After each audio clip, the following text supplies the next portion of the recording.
na hapa kwenye jimbo. Kwa ihinda riu ndũgamano nĩ ĩkoretwo ĩkĩhanda gatagatĩ ga kamishoni ya borithi na rũhonge rwa borithi, mawĩra mao makĩonekana kũrĩana na rĩmwe magathimana icoka.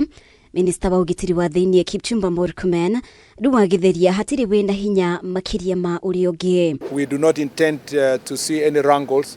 We have had a very good working relationship in the past, and we want to even make it better going forward.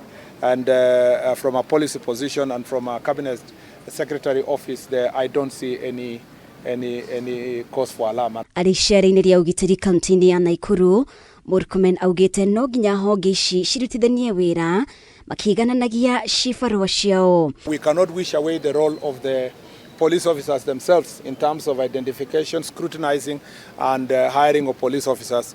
We can also not wish away the role of the commission as retaining overall oversight authority. So a balance can be struck where the commission can put in place the policy framework, the qualification standards, and then the identification can be done by the NPS itself based on the directives that have been done by the National Police Service. Murkomen ni oire kanya gaka kungethera uhaguku wa ugitiri gicigo-ini giki agikumithia riboti cia ica ikuhi cia ciana kuhuthika kwendia kimwiri mwena wa mai mahio. Trafficking in persons, those are very serious issues that greatly concern us.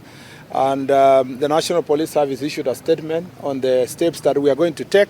But as I said, we are going to strengthen the DCI agency that is going to deal with human trafficking, including for sex and children, trafficking of children and all cases of defilement. Aria maratheremia uteti wa ukabira ni mahetwo mukana.